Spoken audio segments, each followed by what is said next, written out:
Ja, jeg skelner imellem den sociodynamiske og den sociokulturelle, den sociodynamiske vejledning. Det er det, Pivi selv kalder den. Og mange vil sige, at han ligger i både med en social konstruktivisme som grundlag for hans vejledning, men jeg ser også, at der er en nogle sociokulturelle aspekter i den måde, han ligesom bygger sin vejledning op på. Nu har jeg jo at gøre her med at I er jo alle sammen lærere, eller har i hvert fald kendskab til den form for didaktik og pædagogik, som læreruddannelsen ligesom står for. Så vi kan sige, at når jeg siger den sociokulturelle del, så er det Olga Dyster, vi er inde i, så er det dialog, så er det i forhold til, at vi bliver til noget igennem de redskaber, altså sproget, kommunikationen og også nogle mere fysiske redskaber, nogle materialer og andre ting, som vi ligesom lærer af og udvikles igennem. Og det har Pivi ikke skrevet så meget om, men et eller andet sted, så ligger det som et fundament i hans måde at se vejledning på. Så igen følger vi op på den her tænkning, som I har været omkring med den systemiske måde, som Carl Tom står for. Det her med at få refleksionen frem. Vi snakkede sidste gang om Rogers og hele den her klientcentrerede tænkning og hele empowerment-delen, at i stedet for, at I som vejleder skal give god råd og komme som eksperten, at I også i tillæg til det skal ligesom facilitere en eller anden form for refleksion, facilitere en egen kraft hos den vejsøgende. Og de opgaver, I har sendt ind til mig, eller sendt ind på It's Learning, er også et eksempel på det, og også et udtryk for den her, vi kunne sige afklaring, eller kontrakt, eller forforståelser, vi har omkring vejledning, at nogle af jer oplevede, at den vejsøgende faktisk forventede nogle svar og nogle gode råd, og blev lidt udfordret ved, at I skulle arbejde med refleksioner og egne idéer og egne kompetencer i at finde løsninger. Så den konstruktivistiske vejledning bygger på en opfattelse af, at mennesket via sine sansninger, via viden, ved at opbygge erkendelser, tænkning, konstruerer en eller anden fortolkning af virkeligheden, der i sidste ende giver mening. Så det er helt afgørende punkt, og det en pointe i konstruktivistisk vejledning er mening. Altså kan vi som vejledere tale ind og finde den mening, som den vejsøgende ligesom måske eksplicit er fuldstændig klar over, eller som ligger som nogle dybere lag, som den vejsøgende måske ikke helt er klar over endnu. Og så vi kan sige, at Pivi arbejder med sansninger i vejledningsrummet. Og det her, man kan sige, der afspejler sig også en eller anden gestaltisk tænkning ind over hans vejledning. Altså, hvilken betydning har det for dig? Og han spørger ind til følelser, han spørger ind til alle mulige sansninger, som vedrører den enkelte. Og han sætter det enkelte menneske meget i centrum. Han sætter selvfølgelig også omgivelserne, det er derfor han kalder den sociodynamisk vejledning, men han tager udgangspunkt i det enkelte individ og dets konstruktioner af den virkelighed, af den verden, man kunne næsten sige væren i verden, hvis vi skal være sådan helt filosofisk og hermeneutisk i det. Så han er ikke kun psykolog. Han bringer noget mere ind i billedet end bare den psykologiske tænkning og tænkning omkring udvikling.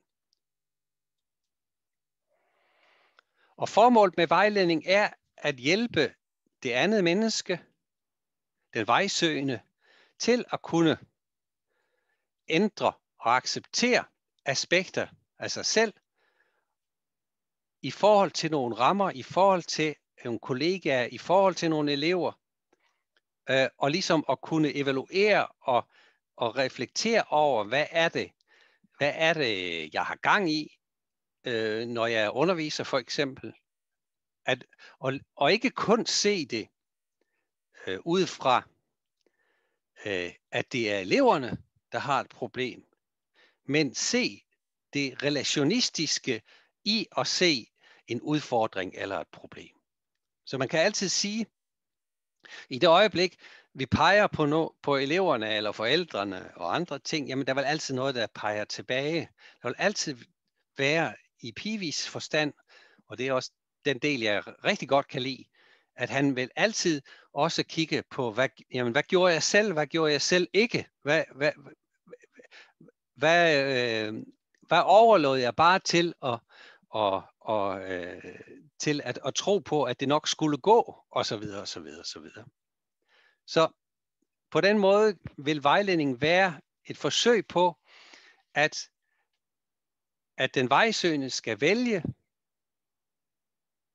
i sidste ende at handle. Men også undervejs at kunne forstå og forbedre vilkårene for deres hverdag. Og nu kan I jo begynde at ane, hvorfor jeg har valgt Pivi til at gennemgå i dag, fordi det her ligger meget, meget tæt op af den vejledning, som jeg forestiller mig, at nogle af jer har. Altså med kollegaer,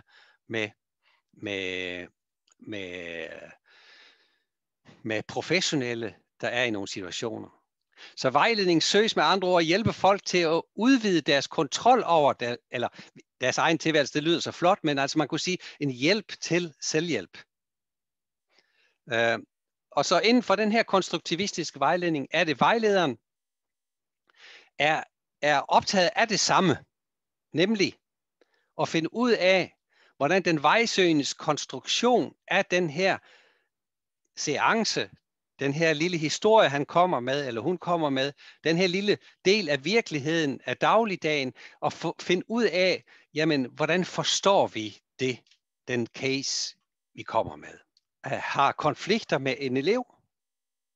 Jamen, så er det ikke kun nok at se det fra sit eget perspektiv, men også ligesom prøve at forstå, hvordan det barn egentlig har det, både i forhold til det, der afstedkommer konflikten, men også, hvordan har han så at modtage en irettesættelse, eller en diskussion, eller en bestemt metode i forhold til konfliktbearbejdning, og man nu gør de rigtige steder, om det, der var et eksempel her, om man skulle gå en tur med den her, med det her barn, man var i konflikt med, eller man skulle, og nogle gange så fik man klaret konflikten inden foran alle de andre, og hvilken betydning havde det så?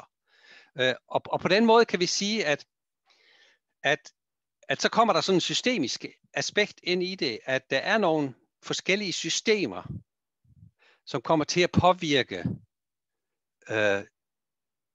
både her i det her tilfælde eleven, men også den vejsøgende. Og på den måde kan vi sige, at mange af de her tænkninger og mange af de her metoder glider lidt ind over hinanden, fordi at mange af dem hviler på det samme grundlag, som vi kan sige oprindeligt var den der konstruktivisme som tænkning, bearbejdelse af det som en form for social konstruktivisme over i en sociokulturel tænkning i forhold til, hvordan vi bruger sprog, hvordan vi bruger fællesskabet, og hvordan vi forstår. Som vil være lidt modsat, hvis vi går over en mere filosofisk vejledning, eller en mere hermeneutisk tænkende vejledning, som mere vil ikke vil sige noget om mening som sådan, men vil måske mere ligesom bare beskrive det, der sker, som en del af at være i verden på, kunne man næsten sige. Og på den måde bliver det mere fænomenologisk også. Når vejlederen forsøger at hjælpe den vejledende med at opbygge så nye konstruktioner, det vil sige, at vi dekonstruerer, prøver at finde ud af, hvordan tingene er, og vi skaber nye tænkninger, nye erkendelser, som kan være med til at flytte os i en bestemt retning. Og der vil Peavey gå ud fra, at vi er innovative, vi er kreative som mennesker, vi har en måde at kunne udforske situationer, fortællinger på, igennem dialog. Og det er her, I kommer ind som vejleder, at det er jer, der skal stille nogle spørgsmål. I skal bygge en samtale op, og på den måde bringe livserfaringer frem, fordi han mener, at meget af det ligger i de livserfaringer, vi har opbygget igennem vores liv, som har betydning både for nutiden og for fremtiden. Så et eller andet sted vil fortid, nutid, fremtid være et centralt del i at tænke, ligesom Peavey gør i hans vejledning. Og der arbejder han meget med nogle metaforer i samtalen. Han arbejder også med tegninger, og det er det, I lidt skal prøve i dag. Eller i hvert fald, I skal overføre det til, at I kan forestille jer, at det er tegninger af situationen og forestillinger om fremtiden. Så på en måde kombineres der her nogle ting, som egentlig får stor betydning for vejledningsmetoder fremadrettet. Så vi kan sige, hele den her anerkendende tænkning og det vi kunne kalde enten vækstmodel eller appreciative inquiry, har også skelet til, hvordan Peavey han egentlig gør. Altså når de snakker om at lave et drømmescenarie eller og ligesom at arbejde med best practice eller med den gode stol eller andre ting, jamen så er der lidt Peavey gemt bag ved den måde at gøre det på, kan man sige. Så hvis vi sådan opsummerer, så er Peaveys forståelsesramme, at vi lever i et univers af talrige virkeligheder, og at hvert menneske har sin egen virkelighed, og dermed kan der ikke gives en objektiv sandhed omkring oplevelsen af en situation. Ikke alle virkeligheder er lige gode, så vi kan sige, at der er nogle strategier simpelthen hos en vejsøgende, som er forkerte, eller vi kunne sige, som ikke hænger sammen med den opgaveløsning, som han eller hun står overfor. Altså strategier er tillærte. Mange af de her ting er tillærte, så derfor må vi påtage os ansvar for at nå frem til nogle kriterier for at skelne mellem det gode og det dårlige, eller vi kunne sige det her med at kunne stille nogle spørgsmål i forhold til forskelle. For eksempel, hvis du nu lader være med at gøre noget, hvad vil der så ske? Det er helt okay at give godt råd, men du må ikke kun give et råd, så skal du give 2, er der nogen, der siger. Ikke? Fordi at, jamen, så kommer der et valg frem hos den vejsøgende. Så det er faktisk en rigtig god tommelfingerregel, det der. Hvis du giver et godt råd, så prøv at se, om du kan finde 2.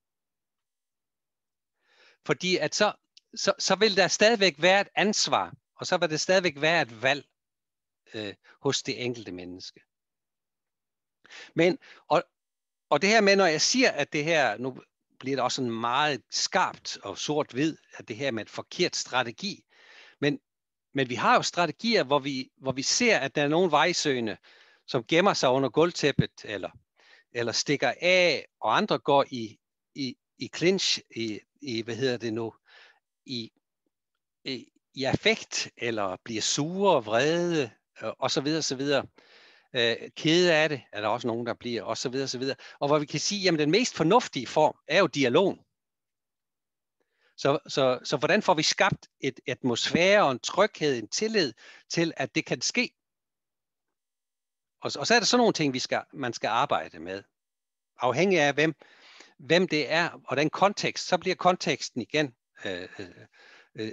spændende på den måde, at vi har taget udgangspunkt i en kontekst, og vi får skabt en kontekst i vejledningsrummet. Så når Ole Løv snakker om konteksten, snakker han om 2 elementer i konteksten. Dels, hvad bringer os sammen? Hvad er der? Hvorfor er det, du kommer her i dag, for at vi to skal snakke sammen? Og hvad er det, du gerne vil snakke med mig om, kunne man så spørge om, ikke? Det er den del af konteksten. Den anden kontekst er den, hvor du kan kontrollere eller styre, kald det hvad du vil, der faciliterer en kontekst i vejledningsrummet, der gør, at det er her, vi gør sådan og sådan-agtigt. Det er her, vi taler sammen. Det er her, vi er åbne over for hinanden. Du kan være tryg ved, at jeg ikke bringer det videre til andre, og så videre, så videre, så videre. Men Pivi levede jo i den tid her, før årtusindskiftet her, hvor han udviklede de her ting, og hvor det her med konstruktivisme var på sit højsæde, kan man sige, ikke? Så den her sociale samkonstruktion er jo det, der kendetegner hans sociodynamiske vejledning.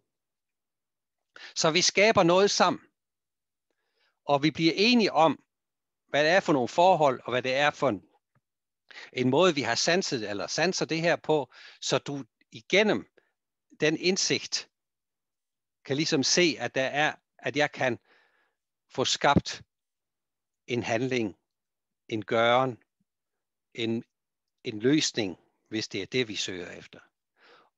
Og så kan man sige, at kritikken kunne så være her. Jamen, der er jo nogen, der kan være så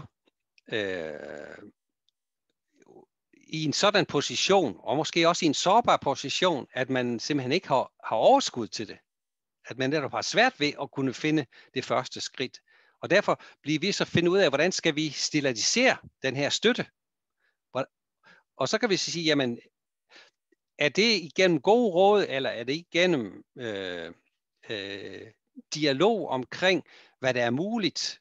Og der tror jeg da, at det er dialogen på en eller anden måde. Jeg tænker i det hele taget, at især folkeskolen har meget travlt med, på grund af hele den her neoliberalisme, der har nu holdt sit indtog i så mange år, at ledelsen er meget, meget optaget af at få løst problemerne. Fordi at de bliver presset ovenfra fra et system, som også er meget, meget interesseret i at få løst problemerne. I stedet for måske at gå ombord i den og ligesom at se dem mere som en måde at være der. Altså fordi i stedet for at have et bestemt mål, er det måske bedre at have en vision og nogle værdier. Så det er nogle forskellige opfattelser af, hvordan vi når frem til at skabe forandring. Så vejledning er kontekstfølsomt og kulturcentreret, siger Pivi. Altså kontekstfølsomt og kulturcentreret. Derfor er han interesseret i den kultur, som den vejsøgende står midt i. Altså hvad er det for et område, han eller hun står i, og hvordan står hun der som menneske? Hvordan står han eller hun der som menneske? Altså Pivi inddrager personligheden meget mere end andre vejledningsteoretikere på det her tidspunkt gør. Og her bruger han sproget til at skabe mening og betydning gennem fortællinger.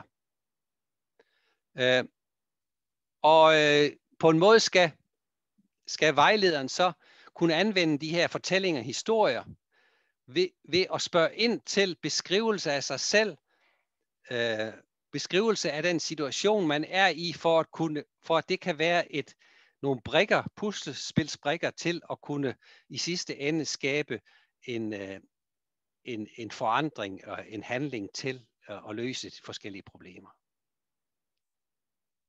Så på den måde, i den her proces, i den her dialog, vil den måde, han spørger ind til det på, den måde, han tegner personen, og så siger han, hvad er rundt omkring dig? Sådan LP-modelsagtigt. Er det ikke Nordahl fra Norge, der introducerer den her tænkning omkring, at vi ser både analysen og løsningen på en gang. At det hænger sammen på en eller anden måde. Og det kunne Pivi, tænker jeg, også skrive under på. Egentlig. At ofte så vil nogle vejledningsmodeller ligesom sige, prøv at skitsere først problemet, og så hvad skal du så handle på? Ikke? Der vil han sige her, Pivi, at de vil være smeltet ind i hinanden. Fordi i det øjeblik, at jeg begynder at snakke om mit problem, så begynder der allerede også at ske nogle konstruktioner, der gør, at jeg allerede er på vej til at hjælpe mig selv ud af den her situation. Jeg håber, det giver mening. Så den personlige mening, handling og interaktion er i sidste ende det, Pivi han sigter efter, når han ligesom vil lave sin vejledning. Og hvis det er en elev, så skal han ligesom finde ud af, hvad er min aktuelle oplevelse af min eget liv. Forstået på den måde, at livet hele tiden tager sig ud i forskellige handlinger og meninger, som vi udtrykker og som vi har fokus på. Og den falder jo meget god jord i forhold til hele inklusionstænkningen, hele måden vi egentlig ser på børn og andre, der er i nogle situationer, hvor de har brug for støtte og hjælp. Altså, vi er gået fra en idé omkring, at der var nogle bestemte børn, der var udsatte, til at vi i dag mere siger, jamen vi kan alle sammen være udsatte i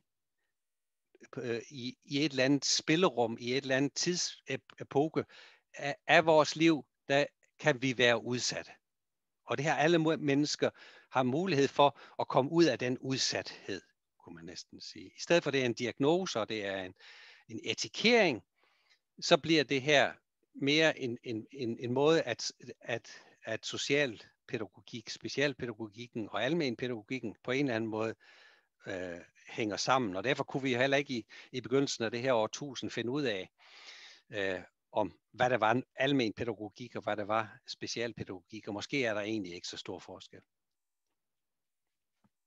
Så vejlederen arbejder direkte med måden at se livet på, og gå uden om de her diagnostiseringer og kategoriseringer af den vejledte.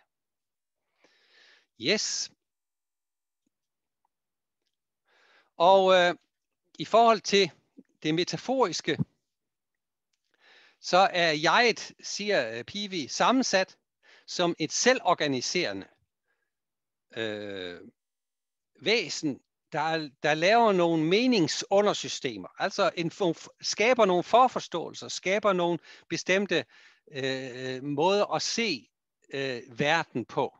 Og disse systemer samler sig ud fra en kerne, som man så er i stand til at fortolke, vælge og handle på, siger han så. Og her kan man se, at Pivi har den alder, han har, fordi at her er han tæt på det, vi kunne kalde konstruktivismen, som går ud fra, at hvert menneske har en kerne. Og på den måde, og det bliver opløst lidt i socialkonstruktivismen, som mener, jamen vi kan ikke bare udvikles af os selv, vi bliver nødt til at have nogen og måle os med, og ligesom spille sammen med, for at kunne blive til noget. Og så kan vi gå helt over til Olga Dyste, og hvad hedder han nu, Carsten Hundeit, og de andre norske teoretikere, som arbejder enormt meget med det her sociokulturelle element, hvor de siger, jamen, det er relationen, og det er interaktionismen, det er samspillet, det er det aller vigtigste i forhold til at udvikles og til at kunne skabe forandring. Og så kan man gå helt frem til i dag, hvor vi kunne snakke om Görgen, der snakker om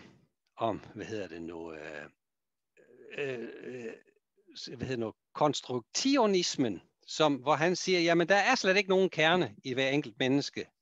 Vi er kun hinandens relationer. Og så er vi ude på, og Brinkmann, han er på vej ud af det spor. Så vi kan sige, at der er de der forskellige opfattelser, men jeg ved ikke, om I skal jo ikke bruge det til noget andet, end at jeg kan stå her, og I ligesom kan se den der tidsepoke, hvor vi er gået fra det ene system til det næste system. Jeg tænker, det vigtige er ikke at sige, at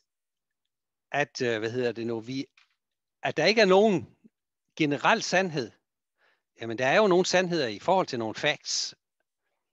Men på den anden side set, kan jeg ikke kigge ind i Brian, hvad han tænker om mig og andre lige nu. Altså, vi har jo ligesom de to vægtskåle at lege med. Så vi kan sige, er der noget objektivt? Og ja, det er der jo, men når jeg siger, at en farve er rød, så vil I alle sammen tænke på forskellige farver rød. Sandsynligvis. Eller hvis jeg siger farven blå, så vil I også have forskellige måder at se farven blå på. Men når vi går ind og sanser, jeg var engang på en udstilling inde på Aros her i Aarhus, og hvor de havde med et helt rum en bestemt, meget, meget bestemt blå farve, og da jeg først kom ind og så den blå farve, så tænkte jeg, yes, det er den blå farve, der er den helt rigtige i forhold til at opleve nogle bestemte ro eller nogle andre ting. Hvor de fleste egentlig oplevede en eller anden ro ved at komme ind i den her. Men der var jo også nogen, der ikke oplevede det. Og det er det, Carsten Hundeide, han egentlig er blevet rigtig, rigtig god til at beskrive, at vi skal være åben over for, at der er nogen, der ikke har det helt på samme måde som de fleste. Og måske kan det være forklaringen på det her konstruktivistiske begreb, sådan helt nede lavpraktisk og helt nede på jorden. Så der er nogle elever, hvorom at de næsten har den samme sandhed, men så vil der også være nogle elever, som melder sig lidt ud, og som er anderledes. Og dem skal vi ligesom have en dør åben for, at vi også kan forstå dem. Så nu når vi frem til den vejledtes leverum, som Pivi kalder det. Og leverum betyder den verden, som den enkelte har levet i. Og det kan blive sådan lidt terapeutisk, men det skal I ikke se det som. Fordi vi kan sige, hvis Christian han skal ud og være konsulent for nogle kollegaer på skoler rundt omkring i Sydslesvig, så vil de jo have en verden, som de delvis kender til alle sammen, men så vil der også være en verden, som er unik for Ursula, eller for hvem det er, han står overfor. Og det kan være, at den verden, hun lever i, har betydning for den del af vejledningen, som han skal i gang med i forhold til at kunne få i sidste ende, få eleven til at lære noget på en bedre måde, en mere kvalificeret måde. Hvor meget fylder den faglige del i forhold til færdigheder og i forhold til personlighed i lærerjobbet? Og hun siger, at alle de 3 ben på den her skammel, eller de 3 ben, eller de 3 sider i trekanten, betyder noget. Så vi kan ikke komme uden om, at personligheden og det, vi har med os i vores bagage eller i vores habitus, den måde, vi har levet på, siger Pivi, vil have betydning for det problem, vi står overfor, den udfordring, vi går ind til vejledning, og er en del af den vejledning. Så derfor vil han gerne lave et kort sammen med den vejledte over situationen, over den historie, han eller hun kommer med. Og det er det, I skal i gang med lige om et øjeblik. Ja, så inden vi slutter den her lille introduktion til Pivi, vil jeg opfordre til, at man går ud og laver en vejledning ved hjælp af sådan et mapping-system, som ligesom kigger rundt omkring de ting, som den vejsøgende står midt i. Hvordan hendes arbejdsliv, hendes læring, hendes relationer, hendes helbred, andre ting, hendes tro, hendes værdier, hvilken betydning det har for den her problemstilling, eller det hun står i. Så i stedet for, altså her der ligger de gode råd langt væk, kan I godt mærke. Jeg håber, den her lille introduktion har givet jer lyst til at arbejde lidt videre med Pivi og hans sociodynamiske tilgang til vejledning. Tak skal I have. Hej.